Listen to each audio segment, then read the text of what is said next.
میں اب بہت سنجیدگی سے راجوال چھوڑنے کا سوچنے لگا تھا۔ بیگم بلقیس کے قریب رہ کر ان کی بے رخی جھیلنا میرے لیے زیادہ مشکل تھا۔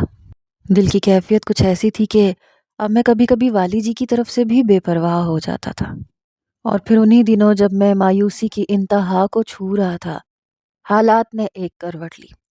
سب کچھ اتنا غیر متوقع ہوا کہ میں ایک بار پھر چکرا گیا۔ یہ گاؤں کی ہی ایک شادی تھی۔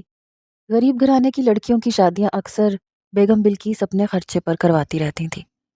رات کا وقت تھا، لالٹینوں اور موم بتیوں کی روشنی میں مہندی کی رسم ہو رہی تھی۔ لڑکی کے جہیز میں جانے والا کچھ سامان چوبارے سے صحن میں اتارنا تھا۔ ایک جستی پیٹی اتاری جا رہی تھی کہ وہ سیڑھیوں میں پھنس گئی۔ اسے اتارنے کے لیے آدمیوں کی فوراً ضرورت پڑی۔ میں اور نصر اللہ بھی گھر کے اندر چلے گئے۔ ہم نے مل کر پیٹی نیچے اتاری۔ چھوٹا سا گھر مہمانوں سے بھرا ہوا تھا۔ زیادہ تر خواتین تھیں۔ بیگم بلقیس کی جھلک بھی نظر آئی۔ تاجو نے میرے قریب سے گزرتے ہوئے کہا، کیا بات ہے سالار جی، آج کل بہت چپ چپ ہیں، والی جی سے بھی کم ہی ملتے ہیں۔ کوئی خاص بات نہیں، میں نے مختصر جواب دیا۔ بیگم بلقیس تاجو کے پیچھے تھی۔ ہولے سے کہنے لگی، میں مر جاؤں گی تو سب ٹھیک ہو جائیں گے۔ میں گھر سے باہر آ گیا، مگر ان کا فکرہ میرے کانوں میں گونجتا رہا۔ رات گئے تک میں جاگتا رہا، غور کرتا رہا۔ گہرے سکوت میں ایک ہلکی سی آہٹ تو ہوئی تھی۔ دل میں پھر امید جاگنے لگی کہ شاید رابطہ بحال ہو۔ اس مرتبہ یہ امید مایوسی میں نہیں بدلی۔ یہ اگلی شب کا واقعہ ہے۔ میں کسی نیم مردہ شخص کی طرح بستر پہ لیٹا تھا۔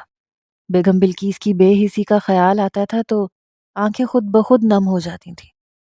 اچانک منشی منظور کے کمرے میں وہ اکلوتی بیل سنائی دی، جس کا انتظار میں لاتعداد راتوں اور لاتعداد راتوں کے ان ان گنت پلوں سے کر رہا تھا۔ ہاں، وہی اکلوتی بیل۔ میرا دل کنپٹیوں میں دھڑکنے لگا۔ کیا یہ بیگم بلقیس کا اشارہ تھا؟ تھوڑے سے وقفے کے بعد دوبارہ دوسری بیل ہوئی تو میں نے ریسیور اٹھا لیا۔ چند لمحے گہرا سکوت رہا، پھر بیگم بلقیس کی بھولی بصری آواز سنائی دی، ہیلو، کیا حال ہے؟ ان کے لہجے سے دکھ، آنسو، اداسی سب کچھ یہاں تھا۔ حال وہی ہے جو ہونا چاہیے، میں نے گہری سانس لیتے ہوئے کہا۔ کچھ دیر لائن پر خاموشی رہی اور پھر وہ بھرائی ہوئی آواز میں بولی، ایک دو دفعہ پہلے بھی تم سے بات کرنے کا سوچا، پھر نہیں کی۔ کیوں؟ مجھے پتا تھا تم بہت ناراض ہو، پتہ نہیں بات کرو گے یا نہیں۔ میں اکثر خاموش رہا۔ انہوں نے کچھ دیر انتظار کے بعد کہا، بہت ناراض ہونا؟ میرا کیا حق ہے ناراض ہونے کا؟ معاف کر سکتے ہو؟ انہوں نے عجیب دکھ بھری ادا سے پوچھا۔ معاف تو آپ مجھے کر دیں، میں اس دکھ اور انتظار کا بوجھ اور نہیں اٹھا سکتا۔ اب ختم کر دیں سب کچھ، مجھے آزاد کر دیں۔ تمہیں نہیں پتا خاور مجھ پر کیا بیتتی رہی ہے، اور میں تمہیں بتا کر اور دکھی کرنا بھی نہیں چاہتی۔ ابھی بھی تمہیں صرف اس لیے فون کیا کہ ان کی آواز بھر آ گئی۔ وہ چند سیکنڈ کے لیے چپ ہو گئی، کچھ دیر بعد حوصلہ جمع کر کے بولی، والی جی کو تمہاری ضرورت ہے، تمہاری توجہ کی، تمہاری محبت کی۔ ان کے ساتھ ٹھیک ہو جاؤ۔ ان کے ساتھ جتنا ٹھیک ہو سکتا ہوں اتنا تو ہوں۔ تم پہلے کی طرح ان کے پاس نہیں بیٹھتے، ہنستے بولتے نہیں، باتیں نہیں کرتے۔ میرے پاس ہنسی ہے ہی نہیں تو کیسے ہنسوں؟ آ جائے گی ہنسی، سب ٹھیک ہو جائے گا۔ تم بس ان کے ساتھ پہلے جیسے ہو جاؤ۔ وہ سنجیدگی سے بولی، بلقیس، اتنی سنگ دلی، اتنی سختی، اتنا انتظار، کیا آپ کو مجھ پہ ترس نہیں آتا تھا؟ میں تمہیں کیا بتاؤں خاور، تم میری مجبوریاں نہیں سمجھ سکو گے۔ آپ مجھے کچھ نہ بتائیں، بس مجھے میرے حال پہ چھوڑ دیں۔ میں نے بہت دکھ جھیلا ہے بلقیس، اب مجھے پھر سے کوئی نئی امید، کوئی نئی آس نہ دے۔ اب ختم کر دیں سب کچھ۔ میرے سینے میں دکھ کا سمندر ہلکورے لے رہا تھا۔ وہ کچھ دیر خاموش رہیں، پھر میری کیفیت کو سمجھتے ہوئے گداز لہجے میں بولی، اچھا پھر بات کریں گے، شاید کل اسی وقت۔ میں ایک بیل کروں گی، میں چپ رہا۔ اچھا خدا حافظ، انہوں نے کہا اور انٹرکام بند کر دیا۔ میرے دل کی حالت کچھ عجیب تھی۔ کہنے کو تو میں کہہ رہا تھا کہ میں اس سفر کو ختم کر دینا چاہتا ہوں، لیکن یہ کہتے ہوئے میرے دل پر جو بیت رہی تھی وہ مجھے ہی پتا تھا۔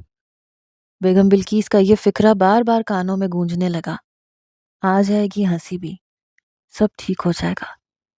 یہ فکرہ امید افزا تھا اور اس میں سے آس کی نئی کرنیں پھوٹتی تھیں۔ میں نے بڑی ہی بے قراری سے اگلی رات کا انتظار کیا۔ یہ ایک طرح سے اسٹینڈ بائی کا اشارہ تھا۔ کچھ دیر بعد دوسری بیل ہوتے ہی میں نے ریسیور اٹھا لیا۔ ہم کچھ دیر خاموش رہا کرتے تھے تاکہ اگر دوسری طرف سے منشی منظور ریسیور اٹھائے بھی تو اس کے کان میں کوئی آواز نہ پڑے۔ ابھی بھی ہم نے ایسا ہی کیا تھا۔ کچھ دیر بعد ہماری بات چیت شروع ہو گئی۔ شکوے شکایتیں ہوئیں۔ میں نے ان درد بھرے شب و روز کا ذکر کیا جن کا ایک ایک پل بیگم بلقیس کی کال کا انتظار کرتے گزارا تھا۔ میں نے ان سے بار بار پوچھا کہ وہ اتنی سخت دل کیسے ہو گئی، جبکہ انہیں معلوم تھا میں ایک ایک سیکنڈ گن کر گزار رہا ہوں۔ شکوے شکایتوں کا سلسلہ ختم ہوا تو ہماری گفتگو کی گھمبیرتا کچھ کم ہو گئی۔ اس گفتگو میں بیگم بلقیس نے اپنے پیارے انداز میں ایک فکرہ کہا اور یہ فکرہ کئی روز تک میرے کانوں میں گونجتا رہا۔ میں اس فکرے کی گرہیں کھولنے میں لگا رہا۔ میں نے ان سے کہا تھا کہ آپ نے ابھی بھی کال کیوں کی؟ 1.5 سال تو گزر گیا ہے، کچھ اور وقت گزرنے دینا تھا۔ جواب میں وہ بولی، ابھی بھی میں نے اپنے لیے تو کچھ نہیں کیا نا، تمہارے اور والی جی کے لیے ہی کیا ہے نا، یعنی میرے اور والی جی کے خوشگوار رابطے بحال کرنے کے لیے۔ اس فکرے کی گہرائی میں اترا جاتا تو اس میں یہ بات پوشیدہ تھی کہ وہ بھی اس دوری کو شدت سے محسوس کر رہی تھیں۔ میرے لیے تڑپی ہیں لیکن ابھی بھی وہ اپنے لیے نہیں، والی جی کے بہتر حالات کے لیے میری طرف آئی ہیں۔ اپنے اس فکرے سے انہوں نے 3 کام لیے تھے۔ ایک طرف میری محبت کا ڈھکا چھپا اظہار تھا، دوسری طرف اپنی پسپائی چھپائی تھی، تیسری طرف شاید انہوں نے اپنے آپ کو اور اپنے مذہبی ذہن کو مطمئن کرنے کی کوشش کی تھی، یعنی مجھ سے دوبارہ رابطہ بحال کرنے کے لیے اخلاقی جواز ڈھونڈا تھا، اور وہ جواز یہ تھا کہ اس کام میں ان کے شوہر کی بہتری شامل ہے۔ رات کے سنسناتے اندھیرے میں انٹرکام پر ہونے والی 3-4 ملاقاتوں میں ہی ہماری گفتگو پرانی ڈگر کی طرف لوٹنے لگی۔ میرے کان ترس گئے ہیں۔ ایک رات میں نے جذبات سے بوجھل آواز میں کہا، اب کیوں ترس رہے ہیں بھائی، اب تو بول رہی ہوں۔ صرف بولنے سے میری تسلی نہیں ہوتی، میں اپنی پرانی یادیں دہرانا چاہتا ہوں۔ آپ کی گائی ہوئی ہیر کانوں میں گونجتی رہتی ہے۔ نہیں خاور، یہ ٹھیک نہیں۔ ویسے بھی بھائی عزیز آج کل بہت دیر سے سوتے ہیں، ان کے کان بھی بڑے تیز ہیں۔ میں اصرار کرتا رہا لیکن وہ نہیں مانی۔ میں نے کہا، اچھا پھر مجھے بس کہہ کر سنا دیں۔ کیا مطلب؟ گیت کے آخر میں آپ پوچھا کرتی تھی نا، بس۔ وہ ہنسنے لگی۔ خاور، کبھی کبھی تم بالکل بچے بن جاتے ہو۔ ہم دونوں ہی بچے تھے لیکن اب آپ سیانی ہو گئی ہیں۔ میرے اصرار پر انہوں نے مسکراتے ہوئے کہا، بس، آپ کی بس پر بہت پیار آتا ہے۔ پتہ ہے کیا جی چاہتا ہے؟ کیا؟ میں نے بھولے بسرے انداز میں چومنے کی آواز پیدا کی۔ وہ بس ہولے سے ہنس کے رہ گئی۔ جواب دے نا بھائی، میں نے اصرار کیا۔ نہیں خاور، یہ سب ٹھیک نہیں ہے۔ میں بھی ٹھیک نہیں ہوں۔ ہاں تم بھی ٹھیک نہیں ہو۔ اب میں تمہیں ٹھیک کروں گی۔ ہم ایک دم پہلے جیسے ہو جائیں گے، جب تم حامد کو پڑھانے آیا کرتے تھے، مزیدار باتیں کرتے تھے، خود بھی ہنستے تھے، ہم کو بھی ہنساتے تھے۔ بیگم بلقیس نے ملائم لہجے میں کہا، واپسی؟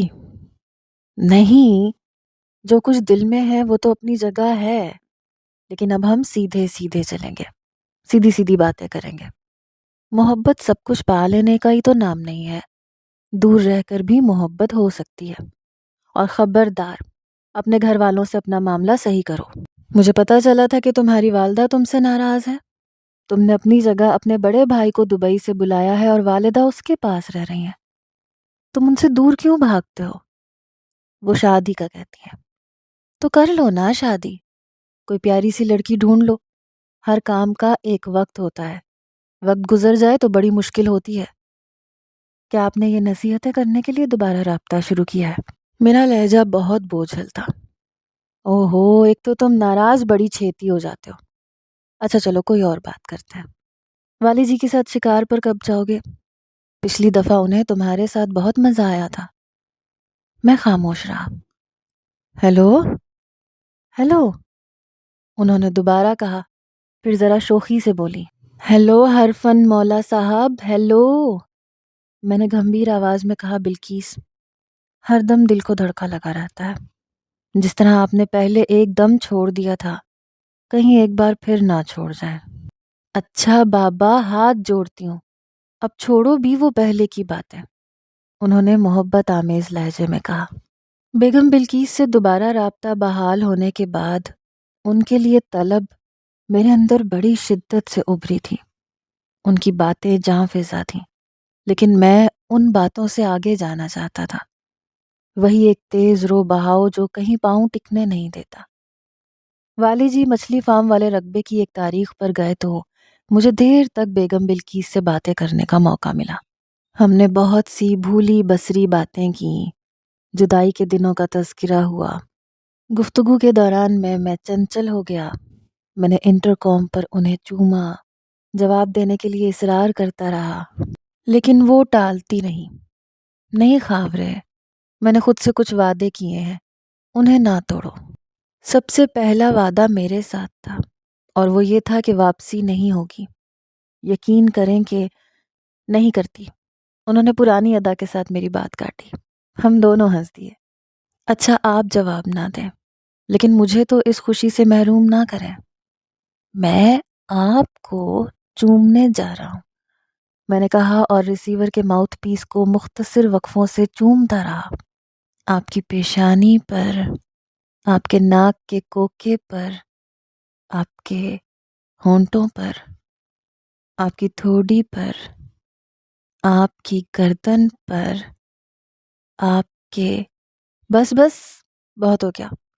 وہ یقیناً شرم سے لال ہو کر کہہ رہی تھی، کوئی اور بات کرو۔ مجھے تو آپ کے سامنے بس ایسی ہی باتیں آتی ہیں، اور پتہ نہیں کیا کر دیا ہے آپ نے۔ کوئی اور بات کرنی ہے تو آپ کریں۔ اچھا، وہ زمینہ والا معاملہ کیسے حل کیا تھا تم نے؟ ایک موقع پر تو لگتا تھا کہ پاشے سے دونوں بہنوں کی جان چھڑانی مشکل ہو جائے گی۔ بس میں نے آپ کا نام لیا، منتر پڑھا، اور جو دونوں بہنوں کو جن چمڑا ہوا تھا وہ اڑن چھو ہو گیا۔ کچھ نہ کچھ تو ضرور کیا ہوگا تم نے۔ نہیں، کچھ خاص نہیں بلقیس، بس وہی کیا جو لاتوں والے بھوتوں سے کیا جاتا ہے۔ دیکھو تم بھی والی جی کی طرح مجھ سے چھپا رہے ہو، تم دونوں کی خصلت ایک جیسی ہے، انہوں نے مصنوعی ناراضگی سے کہا۔ اب میں انہیں کیسے بتاتا کہ پاشے کے جن کو بوتل میں واپس بند کرنے کے لیے مجھے تصویروں والا انوکھا اور نازیبا کام کرنا پڑا، بلکہ شاید نازیبا کا لفظ اس کے لیے معمولی تھا۔ یہ پاشا بڑا خطرناک بندہ ہے خاور، ان دنوں مجھے تمہاری بہت فکر رہتی تھی، اور پھر وہ شیر کھلا چھوڑنے والا واقعہ ہو گیا۔ یقین کرو اس واقعے کا بڑا اثر پڑا علاقے کے لوگوں پر۔ اتنے مہینے گزر گئے ہیں پر ابھی تک کھیتوں میں دور جاتے ہوئے ڈر لگتا ہے، خاص طور سے بچے بہت ڈرتے ہیں۔ شیر کو اور شیر والے کو بڑے ٹھیک ٹھاک جواب ملے ہیں بلقیس، اب وہ بہت سوچ سمجھ کر کوئی قدم اٹھائیں گے، اور اگر اٹھائیں گے تو پہلے سے بھی سخت جواب ملے گا۔ اپنا خیال رکھا کرو خاور، بیگم بلقیس نے عجیب لہجے میں کہا۔ ایک وقت میں ایک ہی خیال رکھا جا سکتا ہے نا؟ میرا انداز معنی خیز تھا۔ اچھا ایک بات مجھے سچ سچ بتاؤ خاور، قلعہ والے کا راستہ کیسے کھلا تھا؟ جیسے راستے کھلتے ہیں، جیسے میرا اور آپ کا راستہ کھلا ہے۔ نہیں خاور، مجھے اصل بات بتاؤ، موکھلوں اور لمبڑوں کی لڑائی اتفاق سے ہو گئی تھی یا اس میں کوئی چکر تھا؟ یہ بات بتانے میں کوئی حرج نہیں تھا۔ میں نے مختصر الفاظ میں بیگم بلقیس کو بتا دیا کہ دونوں پارٹیوں کا زور توڑنے کے لیے ہم نے کیا ترکیب آزمائی تھی۔ تم بھی پاشے سے کم خطرناک نہیں ہو، وہ مسکراتے لہجے میں بولی، لیکن میری خطرناکی صرف پاشے جیسے لوگوں کے لیے ہے، اپنوں کے لیے تو میں ریشم سے زیادہ نرم ہوں۔ بالکل مصوروں اور شاعروں کی طرح، بلکہ 2-3 دن پہلے تو میں نے باقاعدہ کچھ شعر بھی لکھے ہیں۔ ہو تو یہ نوبت بھی آنی تھی۔ بالکل، اگر آپ کہیں تو زبانی سنا سکتا ہوں۔ سنائیے ہر فن مولا صاحب۔ یہ شعر نہیں ہے، یہ میرے اندر کا ڈر ہے۔ لیں سنیں۔ کچھ نہ کچھ ہو جانا ہے، تم نے پھر کھو جانا ہے۔ دکھ کی چادر تان کے پھر قسمت نے سو جانا ہے۔ اس کو مت روکو، اس نے جانا ہے تو جانا ہے۔ ہائے میں مر گئی، اتنے دکھی شعر۔ تم اچھی اچھی باتیں کیوں نہیں کرتے ہو؟ مانا کہ تم ہر کام کر لیتے ہو، مگر اچانک انہیں چپ ہونا پڑا۔ کوئی آہٹ سنائی دی تھی۔ اچھا ٹھیک ہے، کل بھی آج والے ٹائم پہ بات کریں گے، انہوں نے کہا اور انٹرکام بند کر دیا۔ اگلے روز بادل تھے۔ صبح 9 بجے کے لگ بھگ انٹرکام پر بیل ہوئی۔ یہ اکلوتی بیل نہیں تھی۔ 9 منٹ بعد منشی منظور نے آ کر بتایا کہ والی جی بلا رہے ہیں۔ میں نے منشی کے کمرے میں جا کر ریسیور اٹھایا۔ والی جی بولے نکووال جانا ہے، بلکیس کی پھپھو بہت بیمار ہے، وہ ابھی جانا چاہتی ہے۔ نصر اللہ کے ساتھ 8-10 بندے بھیج دو، تیمور بھی چلا جائے تو بہتر ہے۔ بیگم بلکیس کے ساتھ جو محافظ جاتے تھے اکثر ان کا انچارج نصر اللہ ہی ہوتا تھا۔ اتفاقاً آج نصر اللہ موجود نہیں تھا۔ میں نے کہا والی جی نصر اللہ تو اپنے پنڈ گیا ہوا ہے۔ والی جی چند سیکنڈ خاموش رہے، پھر کہنے لگے چلو پھر تم چلے جاؤ، تیمور کو یہیں رہنے دو، میں نے ذرا فارم تک جانا ہے۔ ٹھیک ہے جی، جو حکم۔ کچھ ہی دیر کے بعد ہم 10 گھڑ سوار بیگم بلکیس کی گاڑی کے پیچھے گھوڑے دوڑا رہے تھے۔ 2 گھوڑے گاڑی کے آگے آگے تھے۔ عام طور پر پچھلے گھڑ سواروں کو راستے کی گرد پھانکنی پڑتی ہے، مگر رات چونکہ ہلکی بارش ہوئی تھی اس لیے صورتحال ٹھیک تھی۔ گاڑی پرانے ماڈل کی لینڈ روور میں ڈرائیور صوفی اسلم کے علاوہ بیگم بلکیس اور تاجو موجود تھیں۔ ہم تقریباً 1.5 گھنٹے میں نکووال پہنچے۔ نکووال کے نواح میں بھی ایک چھوٹا سا ٹیلہ موجود تھا۔ اس ٹیلے کو دیکھ کر مجھے کوسپور کا ٹیلہ یاد آیا، اور اس ٹیلے سے وابستہ دوسری باتیں بھی۔ وہ چاندنی رات جس میں جادو کی سی کیفیت تھی۔ بیگم بلکیس اور دیگر لوگ وہاں کھنڈروں کی سیر کے لیے گئے تھے۔ ایک بلندی پر چڑھنے کے لیے میں نے بے ساختہ بیگم بلکیس کو ہاتھ کا سہارا دیا تھا، اور پھر وہ منظر جب والی جی کے جوتے صاف کرتے ہوئے بیگم بلکیس کا جسم چاندی کی طرح چمکا تھا۔ بیگم بلکیس اپنے پھپھا کی حویلی چلی گئی۔ یہ حویلی گاؤں کے ایک کنارے پر واقع تھی۔ بیگم بلکیس کے اندر جانے کے بعد ہم ان کی گاڑی کے قریب موجود رہے۔ ہمارے لیے چائے پانی وہیں احاطے میں بھجوا دیا گیا۔ گاؤں کے لوگ جاگیر کے نئے سالار یعنی مجھے دیکھنے کا بہت شوق رکھتے تھے۔ بہت سے بچے بھی ہمارے ارد گرد ہی منڈلا رہے تھے۔ میں ان سے باتیں کرنے لگا۔ اچانک میں نے ملتانی کو تیزی سے اپنی طرف آتے دیکھا۔ اس کا رنگ فک ہو رہا تھا۔ وہ میرے کان میں سرگوشی کرتے ہوئے بولا، سالار جی وہاں فارم پر جھگڑا ہو گیا ہے، موکھلوں نے والی جی کو گھیر لیا ہے۔ کس نے بتایا؟ مکھن وال کا ایک بندہ بتا کر گیا ہے جی، وہ ادھر سے ہی آ رہا ہے، اس نے کہا ہے وہاں گولی چل رہی ہے۔ اس قسم کی کارروائی کا خطرہ موجود تھا۔ جب میں حویلی سے نکلا تھا تو والی جی نے بتایا تھا کہ انہوں نے مچھلی فارم پر جانا ہے۔ وہاں موکھلوں کے کارخانے سے ذرا ہٹ کر مچھلیوں کا نیا تالاب بنایا جا رہا تھا۔ میں نے 4 ساتھیوں کو وہیں بیگم بلکیس کی حفاظت کے لیے چھوڑا، خود گھوڑی پر سوار ہو کر باقی ساتھیوں سمیت فارم کی طرف بڑھا۔ فارم یہاں سے زیادہ دور نہیں تھا، بس 2.5-3 میل کا فاصلہ تھا۔ موکھلوں کا گاؤں گوری کے ہمارے بائیں طرف اور مچھلی فارم دائیں طرف تھا۔ ہم کچے راستے پر برق رفتاری سے گھوڑے دوڑاتے چلے گئے۔ ملتانی مجھے بتا رہا تھا کہ اطلاع کے مطابق کوئی 50 بندے 2 ٹریکٹر ٹرالیوں پر سوار ہو کر گوریکے سے مچھلی فارم پر پہنچے ہیں۔ میرے کان گولیوں کی آواز پر لگے ہوئے تھے۔ دیہاتی علاقے کے خاموش ماحول میں فائرنگ کی آواز کافی دور سے بھی سنائی دے جاتی تھی۔ اس کے علاوہ ہوا کا رخ بھی مچھلی فارم سے ہماری طرف تھا۔ بہرحال مجھے کوئی آواز سنائی نہیں دی۔ پھر میں نے ایک اور چیز نوٹ کی۔ اگر ٹریکٹر ٹرالیاں یہاں سے گزر کر مچھلی فارم کی طرف گئی تھیں تو گیلے راستے پر ٹائروں کے تازہ نشان ہونے چاہیے تھے۔ اس کے علاوہ مچھلی فارم تک جانے کا کوئی اور راستہ نہیں تھا، لیکن تازہ نشان دکھائی نہیں دے رہے تھے۔ دفتن میری چھٹی حس نے مجھے خبردار کیا کہ کوئی چال چلی جا رہی ہے۔ میرا جسم سنسنا اٹھا۔ کہیں ہمیں مچھلی فارم کی طرف متوجہ کر کے بیگم بلقیس کو نقصان پہنچانے کا ارادہ تو نہیں کیا گیا؟ میں نے زور سے گھوڑی کی باگیں کھینچی۔ وہ کسی تیز رفتار گاڑی کی طرح پھسلتی ہوئی رک گئی۔ ساتھی بھی رک گئے۔ کیا ہوا سالار جی؟ ملتانی نے پریشان ہو کے پوچھا۔ میں نے چند لمحے تذبذب میں رہنے کے بعد ملتانی سے کہا، مجھے کچھ گڑبڑ لگ رہی ہے۔ تم اور برکت فارم پہ پہنچو، ہم واپس جا رہے ہیں۔ کیوں جی؟ بس جو کہہ رہا ہوں وہ کرو، میں نے کہا اور ساتھیوں کو اشارہ کرتے ہوئے گھوڑی کو موڑ کے ایڑ لگا دی۔ جن دنوں کا یہ واقعہ ہے، دفعہ 144 لگی ہوئی تھی اور اسلحہ لے کر چلنے پر سخت پابندی تھی۔ یہ فوجی حکومت تھی اور مظاہرے وغیرہ ہو رہے تھے۔ حالانکہ ہم بیگم بلقیس کی حفاظت کے لیے آئے تھے، مگر ہمارے پاس صرف لاٹھیاں اور چھوٹے دستے کی کلہاڑیاں تھیں۔ صرف میں نے اپنی قمیض کے نیچے 38 بور کا پستول لگایا ہوا تھا۔ باقی 2 رائفلیں نکووال میں رہ جانے والے ساتھیوں کے پاس تھیں۔ ہم ابھی نکووال سے 3-4 فرلانگ ہی دور تھے کہ کچھ آوازیں آئیں اور میرا شبہ ایک جست میں یقین کی منزل تک پہنچ گیا۔ یہ فائرنگ کی آوازیں تھیں اور گاؤں کے مشرقی کنارے سے آ رہی تھیں، جہاں بیگم بلقیس کے پھپھا کی مکان نما حویلی تھی۔ ہم نے گھوڑوں کی رفتار تیز کر دی۔ 3-4 منٹ کے اندر ہم موقع پر تھے۔ یہاں کا نقشہ سنسنی خیز تھا۔ لوگ فائرنگ کی جگہ سے دور کھیتوں میں اور چھتوں پہ کھڑے تھے۔ ہراس کی ایک لہر چاروں طرف پھیلتی محسوس ہو رہی تھی۔ حویلی کے سامنے امرودوں کا ایک باغ تھا جو اب اجڑ چکا تھا۔ اس میں چند کچے کوٹھے بنے ہوئے تھے۔ فائرنگ ان کوٹھوں کے پیچھے سے ہو رہی تھی۔ اس فائرنگ کا جواب حویلی کے اندر سے دیا جا رہا تھا۔ ہم ایک چکر کاٹ کر پچھلی طرف سے حویلی میں داخل ہو گئے۔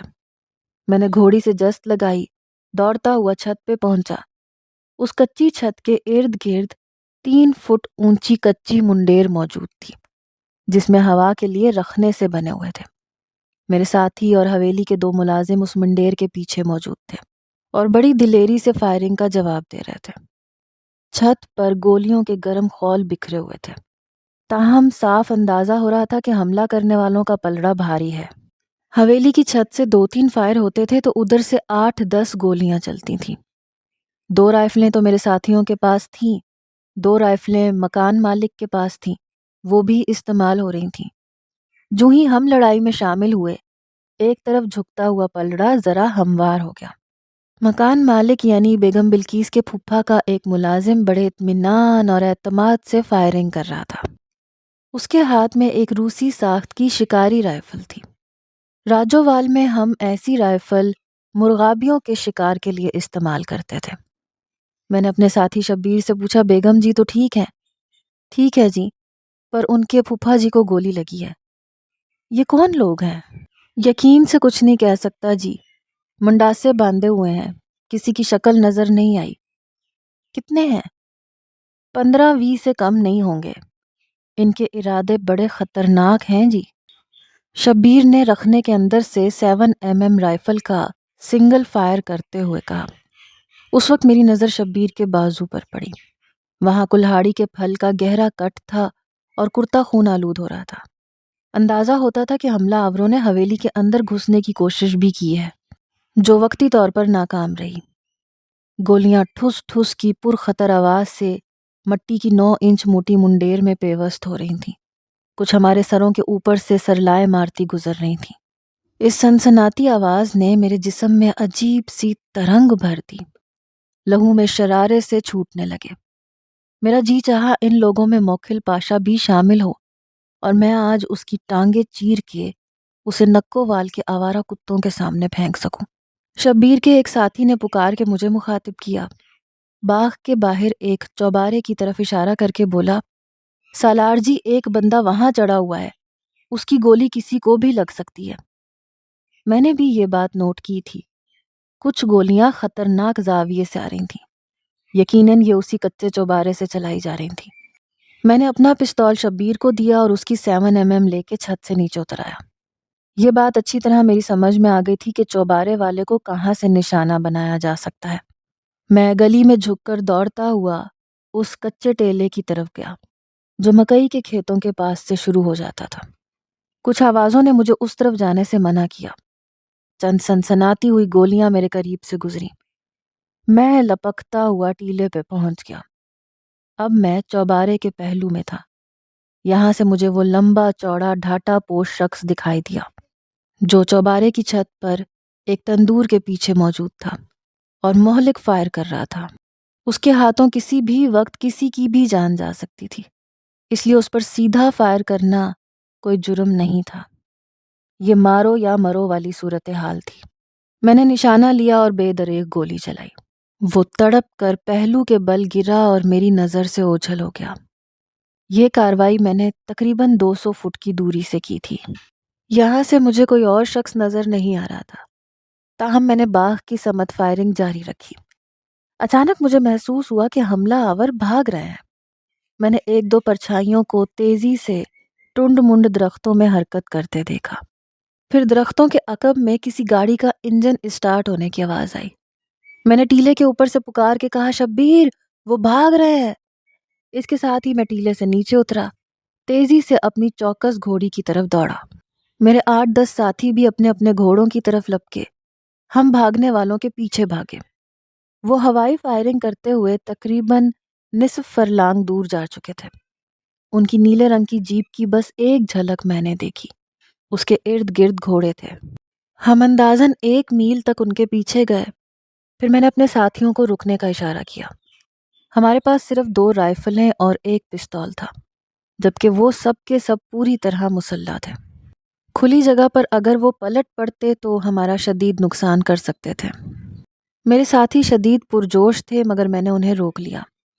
ہم گاؤں میں واپس آئے تو جیسے پورا گاؤں بیگم بلقیس کے پھپھا کے مکان نما حویلی کے گرد جمع ہو چکا تھا۔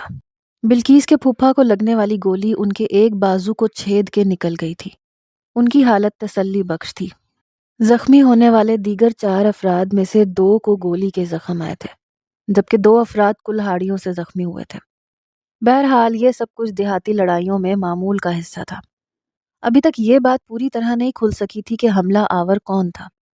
بہرحال دھیان سب کا موکھلوں کی طرف ہی جا رہا تھا۔ مجھے اس بندے کا خیال آیا جو میری گولی سے زخمی ہو کر چوبارے میں گرا تھا۔ میں نے شبیر سے کہا، آؤ میرے ساتھ۔ ہم احتیاط کے ساتھ اس چوبارے نما گھر میں داخل ہوئے۔ یہ کچا مکان تھا، 2 منزلہ نہیں تھا۔ مکان کے مکین خوفزدہ ہو کر یہاں سے نکل گئے تھے اور اب کافی فاصلے پر کھڑے تھے۔ میرا خیال ہے جی وہ بندہ دوسروں کے ساتھ ہی نکل گیا ہے، شبیر نے ارد گرد دیکھتے ہوئے کہا۔ لیکن اندازہ غلط بھی ہو سکتا ہے، میں نے کہا۔ یہ دیکھیں جی، یہ خون کے قطرے، یہ نیچے آ رہے ہیں۔ شبیر نے سیڑھیوں کی طرف اشارہ کیا۔ ہم خون کے قطروں کو دیکھتے ہوئے صحن میں آئے۔ قطرے عقبی دیوار کی طرف جا رہے تھے۔ شبیر کا اندازہ درست معلوم ہوتا تھا۔ وہ بولا، یہ دیکھیں سالار صاحب۔ ابھی اس نے اتنا ہی کہا تھا کہ میرے ساتھ ساتھ وہ بھی چونکا۔ بائیں طرف پرالی کا ڈھیر تھا، اس میں سے ایک رائفل جھانک رہی تھی۔ مجھے ایک لہجے کی دیر ہوتی تو رائفل سے نکلنے والی گولی شبیر کو چاٹ جاتی۔ میں نے جست لگائی اور پہلو کی طرف سے رائفل کے اوپر گرا۔ ایک دھماکے سے گولی کچی زمین میں گئی۔ میں نے رائفل بردار کے منہ پر سر کی ٹکر رسید کی اور وہ ڈکراتا ہوا پرالی کے ڈھیر پر جا گرا۔ اس کی رائفل میرے نیچے دبی رہ گئی۔ پرالی میں جیسے سپرنگ لگے ہوئے تھے۔ وہ گرتے ہی اچھل کے میری طرف آیا۔ اس مرتبہ اس کے ہاتھ میں شکاری چاقو تھا۔ یہ ایک پھرتیلے شخص کا نہایت زوردار حملہ تھا۔ میں بمشکل خود کو بچا سکا۔ پھر بھی ایک انگارے جیسا کٹ میرے بازو پہ آ گیا تھا۔ حملہ آور چنگاڑتا ہوا میری طرف آیا۔ اس دفعہ میں نے پیچھے ہٹ کر دندانے دار چاقو کا وار بچایا اور وزنی رائفل اتنی طاقت سے اس کے تھوبڑے پہ ماری کہ وہ مردہ چھپکلی کی طرح زمین بوس ہو گیا۔ شبیر نے اسے چھاپ لیا اور مکمل طور پر بے بس کر دیا۔ لڑائی کے دوران میں ہی اس شخص کا ڈھاٹا کھل گیا تھا۔ وہ اجنبی تھا مگر اس کے چہرے مہرے سے اندازہ لگانا مشکل نہیں تھا کہ وہ موکھلوں میں سے ہی ہے۔ ٹیلے پر سے میں نے جو گولی چلائی تھی وہ اس شخص کی ران پر لگی تھی اور ابھی تک اندر ہی تھی۔ تھوبڑے پہ رائفل کی شدید ضرب نے اسے نیم بے ہوش کر دیا تھا۔ پھر بھی احتیاطاً اس کی مشقیں کس دی گئی تھیں۔ بیگم بلقیس کے پھپھا انور علی نے کہا، بیٹا جی مجھے خطرہ ہے کہ کہیں یہ لوگ اور بندوں کے ساتھ پلٹ کے نہ آ جائیں۔ مجھے نہیں لگتا جی کہ اب یہ اتنی جلدی ایسی ہمت کریں گے، پھر بھی ہمیں احتیاط کرنی چاہیے۔ تم بلقیس کو لے کر فوراً یہاں سے نکل جاؤ، اگر یہاں کوئی معاملہ ہوا تو ہم سنبھال لیں گے۔ ہاں جی آپ گاڑی پہ نکل جائیں یہاں سے، شبیر نے بھی مشورہ دیا۔ 1-2 منٹ کے اندر یہ طے ہو گیا کہ بیگم بلقیس کو یہاں سے نکال لینا چاہیے۔ بیگم بلقیس اور دیگر عورتیں ابھی تک حویلی کے اندرونی کمروں میں تھیں۔ انہیں باہر ہونے والے ہنگامے کی نوعیت کا زیادہ علم نہیں تھا۔ میں نے انور علی سے بھی کہہ دیا کہ وہ باہر کے حالات کی خبر بیگم بلقیس کو نہ ہونے دے اور انہیں یہ پتہ بھی نہ چلے کہ حملہ آور ان کے لیے آئے تھے۔ میرے زخمی بازو پر 2 ساتھیوں نے اچھی طرح پٹی باندھ دی۔ میں خون آلود قمیض کے ساتھ بیگم بلقیس اور تاجو وغیرہ کے سامنے نہیں جانا چاہتا تھا، اس لیے میں نے انور علی صاحب سے ایک صاف قمیض منگوا لی۔ 8-10 منٹ بعد صوفی اسلم، تاجو، بیگم بلقیس، شبیر اور میں گاڑی پر نکووال سے نکل رہے تھے۔ یہ ہماری اپنی جیپ نہیں تھی، احتیاطاً ہم نے گاؤں میں ہی موجود ایک دوسری گاڑی استعمال کی تھی۔ نکووال سے نکلنے سے پہلے میں نے ایک اور کام کیا تھا۔ ہماری جیپ کی نشستوں کے نیچے 4 رائفلیں چھپی ہوئی تھیں۔ ان رائفلوں کے تقریباً 200 راؤنڈ بھی نشستوں کے نیچے ہی موجود تھے۔ میں نے احتیاط کے طور پہ یہ اسلحہ اپنے ساتھیوں کے حوالے کر دیا تھا۔ صوفی اسلم ڈرائیور تھا مگر اس کی جگہ ڈرائیونگ سیٹ میں نے سنبھال لی۔ اسلم اور شبیر میرے ساتھ والی نشست پر سمٹ سمٹا کے بیٹھ گئے۔ بیگم بلقیس اور تاجو پچھلی نشست پر تھیں۔ یہ سپہر 2:30-3 کا وقت تھا مگر بادلوں کی وجہ سے شام لگ رہی تھی۔ بوندا باندی بھی شروع ہو چکی تھی۔ جب تک ہم گوریکے کے 5-6 میل آگے نہیں نکل آئے زبردست تناؤ میں رہے۔ آگے جو 1-2 گاؤں تھے وہ ایک طرح سے جاگیر کے ہم خیال تھے۔ ہمارا ابھی تک کا سفر بالکل خاموشی سے کٹا تھا، بس میں اور شبیر کبھی کوئی مدھم سرگوشی کر لیتے۔ بند گاڑی میں بیگم بلقیس کے جسم کی خوشبو اور سانسوں کی مہک کو محسوس کر رہا تھا۔ کاش کوئی ایسی صورت ہوتی کہ اس گاڑی میں ہم اکیلے ہوتے۔ اچانک تھر تھراہٹ کے ساتھ گاڑی ایک طرف کو جھکتی چلی گئی اور رک گئی۔ ٹائر پنچر ہو گیا ہے، صوفی اسلم نے کہا۔ ہم نے نیچے اتر کے دیکھا، ٹائر پنچر تھا۔ ڈکی کھولی تو فالتو ٹائر بھی ہوا سے خالی تھا۔ کوئی دکان ہے یہاں؟ میں نے پوچھا۔ پرانی پلی کے پاس ہے۔ تو پھر جلدی کرو، بس آنا اور جانا ہو۔ صوفی اسلم نے ٹائر لیا اور فوراً روانہ ہو گیا۔ پرانی پلی زیادہ دور نہیں تھی، 10-15 منٹ کا پیدل راستہ تھا۔ بیگم بلقیس اور تاجو گاڑی میں بیٹھی رہیں، میں اور شبیر درختوں میں چلے گئے۔ یہاں ایک طرف پختہ چھت سی نظر آ رہی تھی۔ شبیر نے بتایا کہ یہ 65 کی جنگ کا پرانا مورچہ ہے۔ کچھ دیر بعد مجھے محسوس ہوا کہ گاڑی کا یوں راستے میں کھڑے رہنا اور بیگم بلقیس کا اس میں بیٹھے رہنا مناسب نہیں ہے، وہ کسی کی نظر میں آ سکتی تھی۔ میں نے جا کر ان سے کہا، بیگم جی بہتر ہے آپ درختوں میں آ جائیں۔ انہوں نے میری بات مان لی، تاجو کے ساتھ گاڑی چھوڑ کر مورچے میں آ گئی۔ میں نے بیگم بلقیس کے بیٹھنے کے لیے اپنی چادر ایک چھوٹے سے تھڑے پہ بچھا دی۔ کچھ پتہ چلا یہ کون بندے تھے؟ بیگم بلقیس نے حملہ آوروں کے متعلق پوچھا۔ ابھی یقین سے کچھ نہیں کہا جا سکتا جی۔ کسی کی جان کا نقصان تو نہیں ہوا؟ نہیں جی اللہ کا شکر ہے، حالانکہ کافی دیر گولی چلی ہے، بس 2-4 بندے زخمی ہوئے ہیں۔ میں نے انہیں پوری تفصیل بتائی۔ میرے حشاش بشاش لہجے اور بے پرواہ انداز نے بیگم بلقیس کی پریشانی کو کم کر دیا۔ اسی دوران میں صوفی اسلم ٹائر لے کے آ گیا۔ وہ ٹائر بدلنے میں مصروف ہوا تو شبیر بھی اس کی مدد کے لیے وہاں پہنچ گیا۔ بادل ایک بار پھر گھر کے آ گئے تھے۔ شام سے پہلے کافی اندھیرا محسوس ہونے لگا تھا۔ گائے بگاہے سرمئی آسمان کے اوپر بجلی بھی کڑکتی تھی۔ اسی دوران میں بوندا باندی شروع ہو گئی۔ بڑا رومانوی سا موسم ہو گیا۔ بیگم بلقیس نے شال اپنے گرد لپیٹتے ہوئے کہا، یہ جمعرات کی جھڑی ہے، لگتا ہے کئی دن تک چلے گی۔ تاجو نے ان کی ہاں میں ہاں ملائی۔ مجھے ہمیشہ محسوس ہوا تھا کہ تاجو صرف ایک ملازمہ نہیں ہے، وہ ہر معاملے میں، شاید ہر معاملے میں بیگم بلقیس کی رازدار بھی ہے، ایک گہری سہیلی جیسے۔ اس موقع پر بھی تاجوں نے ایسا ہی کردار ادا کیا۔ گاڑی سے نکلتے ہوئے وہ ایک کالی چھتری اندر سے نکال لائی تھی۔ یہ کافی بڑی چھتری تھی۔ بارش شروع ہوئی تو ٹائر بدلنے میں مصروف صوفی اسلم اور شبیر بھیگنے لگے۔ تاجو بولی میں ان پر چھتری کرتی ہوں۔ یہ کہہ کے وہ تیزی سے باہر نکل گئی۔ اب اس ملکجی تنہائی میں اور بلقیس تنہا تھے۔ تنہائی کے وہ لمحے جن کے لیے میں ایک مدت سے ترس رہا تھا، جو اچانک قیمتی موتیوں کی طرح میری جھولی میں آن گرے۔ انٹرکام پر ہوتی رہنے والی بے باک گفتگو نے میرے اندر حوصلہ بھر دیا تھا۔ میں نے پیاسی نظروں سے بیگم بلقیس کی طرف دیکھا۔ وہ بھی اس تنہائی کو اور میری پیاس کو محسوس کر چکی تھیں۔ وہ اپنے آپ میں سمٹ سی گئی۔ میں قریب پہنچا تو انہوں نے لاچاری سے کہا، نہیں خاور، یہ ٹھیک نہیں ہے۔ یہ مزاحمتی جملہ بڑا کمزور تھا۔ اس کمزوری نے مجھے مزید حوصلہ دیا۔ میں نے ان کے ہاتھ تھامے اپنا چہرہ ان سے قریب تر کر دیا۔ خاور، دیکھو تم مجھے توڑ رہے ہو، وہ منمنائی۔ میں تو خود ٹوٹ رہا ہوں، میں نے کہا اور اپنے ہونٹوں کو ان کے چہرے سے ہم کلام کر دیا۔ بھولا بسرا لمس، بھولی بسری خوشبو اور حدت۔ میں نے انہیں باہوں میں لے لیا۔ انہوں نے ذرا سا ٹھٹک کے خود کو میری وارفتگی کے حوالے کر دیا۔ وہ میرے تیز بہاؤ کا سامنا کر رہی تھیں، ساتھ ساتھ گاڑی کی طرف بھی نگاہ رکھے ہوئے تھیں۔ میں آپ کے بغیر نہیں رہ سکتا بلقیس، میں کراہا۔ میں نے انہیں جھنجھوڑ دیا، اپنی تندی میں انہیں بے ترتیب کر دیا۔ کچھ دیر بعد تاجو مورچے کی طرف آتی دکھائی دی۔